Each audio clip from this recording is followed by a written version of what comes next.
Friends, welcome to study with share. आज हम discuss करेंगे इंडिया नेपाल बॉर्डर डिस्प्यूट के बारे में। इसमें हम जानेंगे काला पानी, लिम्पिधुरिया और लिपो लेक इश्यूज के बारे में। ये आखिर क्या इश्यूज हैं, प्लस क्या नेपाल चाइना की प्रॉक्सी की तरह रोल एक्ट कर रहा है इस बॉर्डर इशू को लेके, और साथ ही साथ जानेंगे इंडिया और नेपाल के कल्चरल एंड इकोनॉमिक टाइज के बारे में। आइए चलते हैं आगे।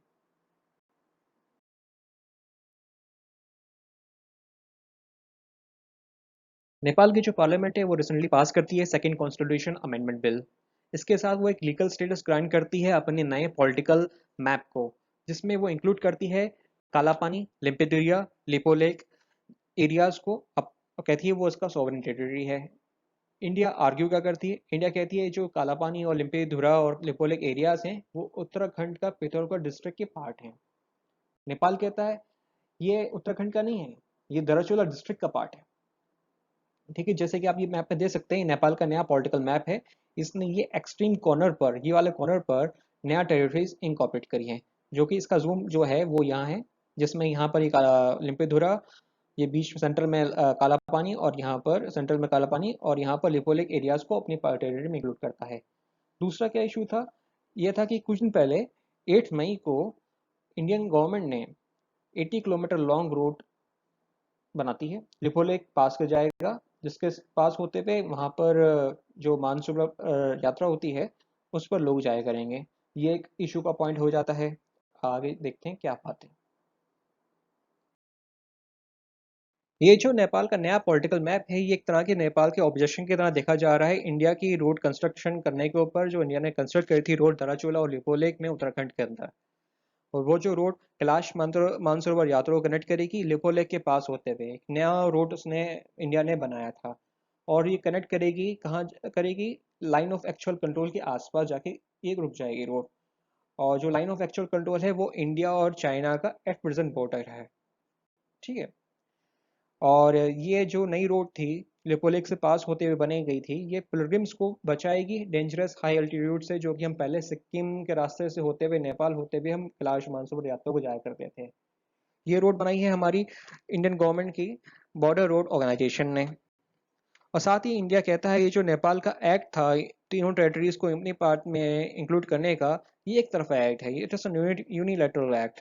और इसमें कोई भी हिस्टोरिकल फैक्ट्स और एविडेंस का ध्यान नहीं रखा गया, ना कोई बेस है ना कोई फंडामेंटल्स रखी गई।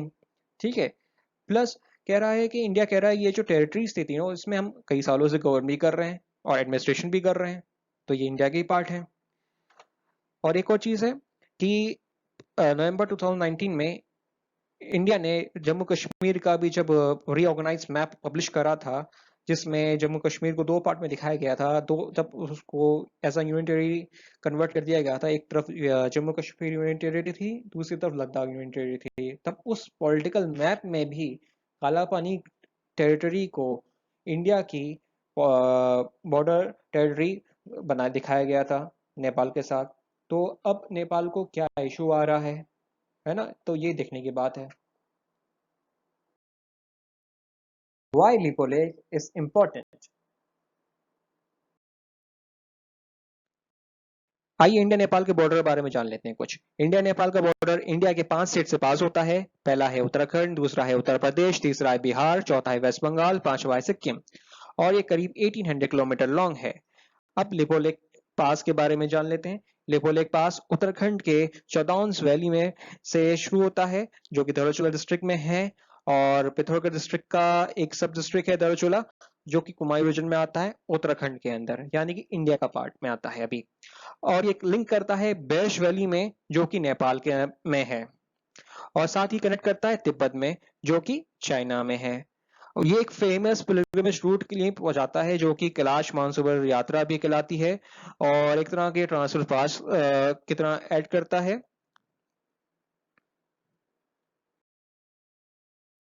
आइए देखते हैं ये जो लिपोलेक पास है इंडिया के लिए क्यों इम्पोर्टेंट। लिपोलेक पास है इंडिया के लिए सिक्योरिटी पर्पस के लिए बहुत ज़्यादा इंपॉर्टेंट है। जब इंडिया का बॉर्डर वॉर हुआ था 1962 में चाइना के साथ, तब एक चिंता का विषय पैदा हो रहा था कि कहीं चाइनीज आर्मी यहाँ से इंट्रूशंस करके इंडिया ना आ जाए। ठीक है। और इसलिए ये स्ट्रेटेजिकली बहुत इंपॉर्टेंट हो जाता है हिमालयन रूट्स को की गार्ड करने के लिए। फ्यूचर में चाइनीज आर्मी को रोकने के लिए ये भी बहुत इंपॉर्टेंट हो जाता है। प्लस ये इंडियन आर्मी को बहुत हेल्प करेगा फ्यूचर में आर्मी मूवमेंट्स के लिए। बहुत शॉर्टेस्ट रूट है, इस वजह से हम बहुत जल्दी से अपनी आर्मीज को यहाँ भेज सकते हैं बॉर्डर के टाइम में।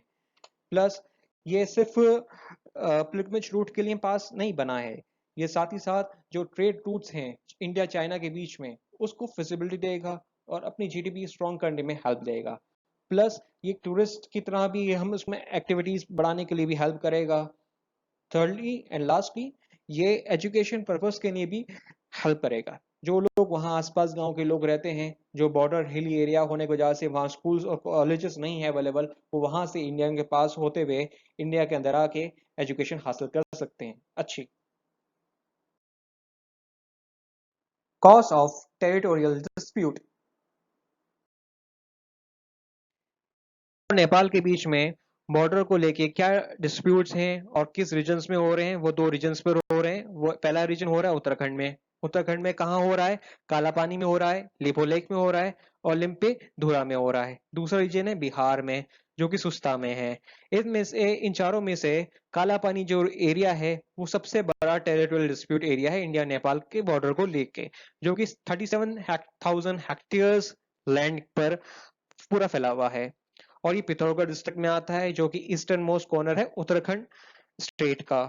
और ये एक ट्राई जंक्शन है, जैसे कि आप इसमें देख रहे हैं, ये जो काला पानी है एरिया है अपना इंडिया का, वो एक ट्रांजिशन एरिया पर आ रहा है इंडिया के, नेपाल के और चाइना के बॉर्डर के अंदर।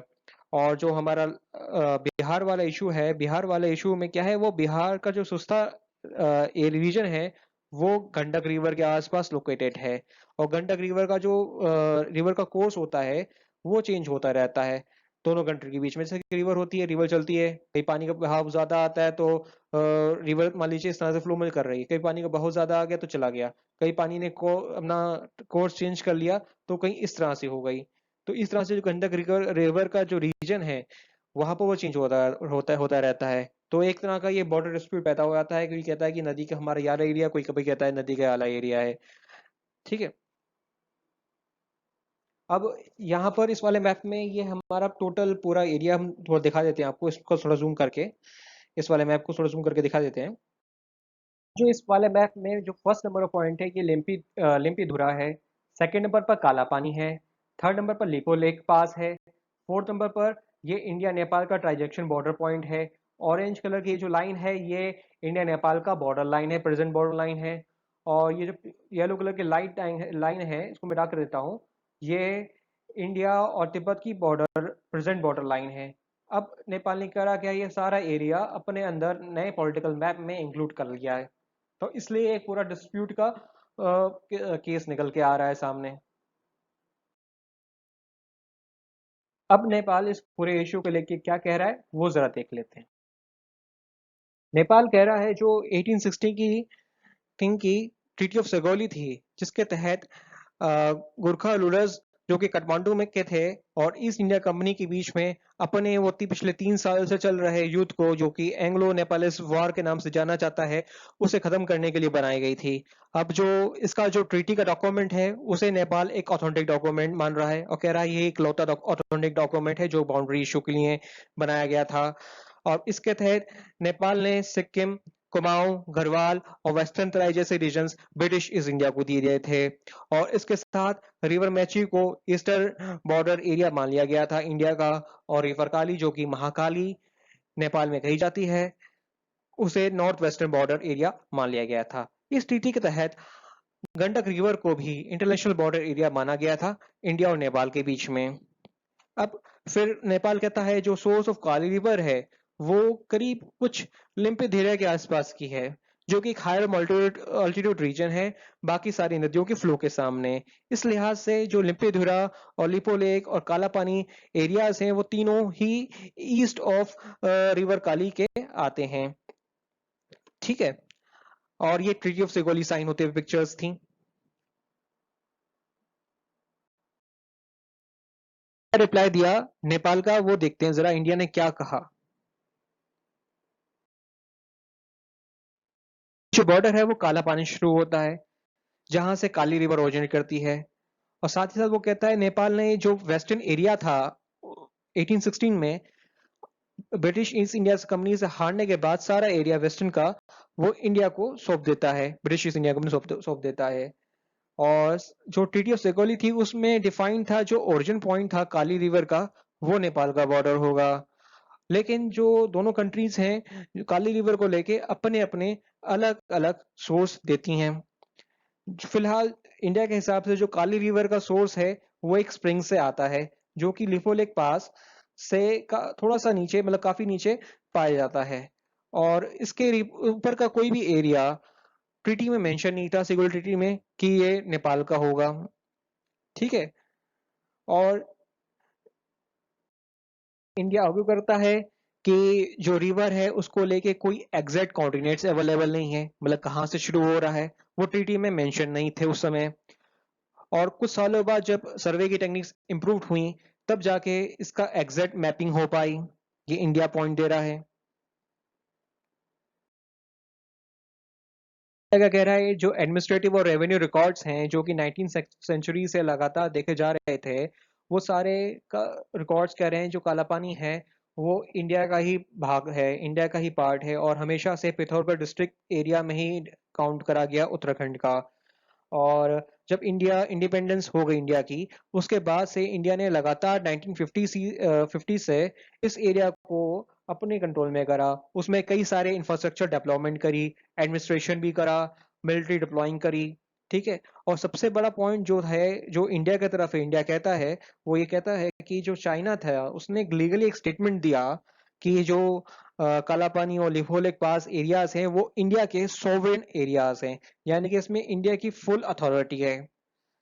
ठीक है। उस चाइना ने अपने ट्रेड बेनिफिट्स के लिए ये करा था, लेकिन इंडिया इस पॉइंट को लेके भी आगे बढ़ रहा है।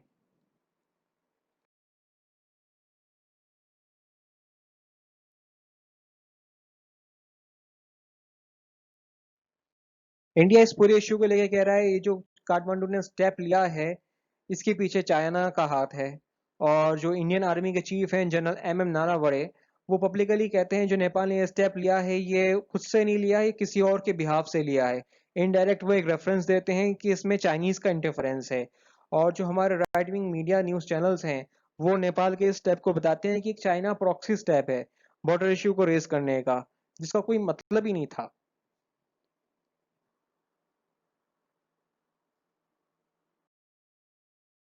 Issues in settling border dispute. आइए देखते हैं वो कौन से बॉर्डर डिस्प्यूट को सेटल करने के लिए थोड़ा दिक्कतें पैदा कर रहे हैं। पहला फैक्टर है सबसे बड़ा, चाइना फैक्टर। जो नेपाल का पॉलिटिकल मैप है रिसेंट वाला, जिसमें सारी टेरिटरीज इंकॉर्पोरेट करी गई, वो चाइना का ही इन्फ्लुएंस से बनाया गया। क्यों? क्योंकि दोनों ही प्रेजेंट जो गवर्नमेंट्स हैं वो कम्युनिस्ट गवर्नमेंट्स हैं, और दोनों के अंदर काफी अच्छे रिलेशंस बढ़ते जा रहे हैं। प्लस चाइना ने फिलहाल में अपना नेपाल के अंदर काफी ज्यादा प्रेजेंस पैदा कर लिया है। और दूसरी बड़ी चीज जो है वो है चाइना नेपाल को अपनी पोर्ट फैसिलिटीज प्रोवाइड कर रहा है। प्लस वो अपनी trans Himalayan railway system provide कर रहा है जो कि लहासा से होते हुए काठमांडू तक जाएगी। इस मैप में आप देख रहे हैं। उससे क्या हो रहा है, नेपाल का जो डिपेंडेंस हो रहा था पहले इंडिया की तरफ, जो नेपाल काफी डिपेंडेंट था इंडिया के लिए, वो थोड़ा कम होता जा रहा है। प्लस नेपाल ने अभी रिसेंटली जो एसेंट दिया अपना वन वेल्थ वन रीजन को इनिशिएटिव के लिए, जो आप इस फिगर में देख रहे हैं, वो भी दिया है। ठीक है। इसके साथ जो नेपाल है वो चाइना की डेप्थ ट्रैप पॉलिसी के अंदर घुसता चला जा रहा है धीरे धीरे करते हुए। ये एक बड़ा इशू है। अगर आप अब हम इस फिगर को वन बेल्ट और वन रोड इनिशिएटिव को थोड़ा गौर से देखते हैं, आखिर है इशू है क्या। बेल्ट वन रोड इनिशिएटिव में दो तरह के एलिमेंट्स हैं। पहला एलिमेंट है लैंड कनेक्टिविटी। लैंड कनेक्टिविटी जो कि आप देख रहे हैं चाइना के जियान एरिया से शुरू होते हुए, तेहरीन होते हुए, इस्तांबुल होते हुए, मॉस्को जाते हुए, जर्मनी पूरा चलेगा, यानी कि पूरा ये सेंट्रल एशिया और यूरेशिया और यूरोप जाते हुए पूरा कनेक्ट करेगा लैंड रोड। ठीक है। और दूसरी जो एलिमेंट है वो उसका है वाटर कनेक्टिविटी। ठीक है। ये पूरा साउथ चाइना सी होते हुए, इंडियन ओशन होते हुए, रेड सी होते हुए, मेडिटेरियन सी होते हुए यूरोप को कनेक्ट करेगा, यानी कि दो रूट से ये कनेक्ट करेगा। इसको चाइना कहता है मॉडर्न सिल्क रूट। ठीक है, उसे बॉर्डर डिस्प्यूट को सॉल्व करने के लिए है, पहला है इंटरप्रिटेशन ऑफ बाउंड्री, यानी कि रिवर्स को लेके बाउंड्री लाइन अलग अलग दोनों कंट्री अपनी आपको बता रही है कि बाउंड्री लाइन अलग है। और अगला है इंडिया का बिग ब्रदरली एटीट्यूड, नेपाल की तरफ एक बड़े भाई का रवैया रखना, जो एक इनसिक्योरिटी फील करता है नेपाली गवर्नमेंट और नेपाली सिटीजन के लिए और उनको एक वीकनेस की तरह शो करता है। और नेपाल के इंटरनल पॉलिटिक्स की वजह से जो पहले नेपाल प्रो इंडियन पोजीशन का था वो अब एंटी इंडियन पोजीशंस पर कन्वर्ट हो रहा है। और साथ ही साथ जो नेपाल में नेशनलिज्म और एंटी इंडियन सेंटिमेंट्स बढ़ रहे हैं, वो भी इस इशू को, बॉर्डर इशू को सॉल्व करने के लिए काफ़ी दिक्कतें पैदा कर रहा है। और इंडिया ने इस चेंजिंग पॉलिटिकल सिनेरियो को काफ़ी टाइम से इग्नोर करा और हमेशा से इंडिया ने नेपाल के साथ एक स्पेशल रिलेशनशिप मेंटेन करी। वो रिलेशनशिप थी तीन बड़े फैक्टर्स को लेके, पहला था कल्चर रिलेशनशिप, दूसरा था लैंग्वेज रिलेशनशिप और तीसरा था रिलीजन रिलेशनशिप। इसके साथ इंडिया ने हमेशा से नेपाल के साथ अपनी ट्रेडिंग करी और चीज़ों को आगे बढ़ाया। Open borders issue, open border क्या होते हैं? ओपन बॉर्डर वो एरियाज होते हैं जहां से फ्री और अनरिस्ट्रिक्ट मूवमेंट हो जाता है लोगों का एक बॉर्डर से दूसरे बॉर्डर में जाने के लिए, यानी कि आप कहीं से भी जा सकते हैं। ठीक है, अब नेपाल क्या कहता है? नेपाल कहता है ये जो ओपन बॉर्डर्स है इससे इंडिया को ज़्यादा बेनिफिट मिल रहा है बजाय नेपाल के। ठीक है, और इससे नेपाल के अंदर इलीगल माइग्रेंट्स और counter fit currency entry, drug और ह्यूमन ट्रैफिकिंग काफ़ी बढ़ गई है। अगला इशू है मधेशी इशू, और मधेशी इशू आजकल काफ़ी ज़्यादा प्रोटेस्ट कर रहे हैं इंडिया के ब्लॉकेट को लेके। इससे इस वजह से भी रिलेशंस इंडिया और नेपाल के बीच में काफ़ी ज़्यादा खराब हुए हैं। अगला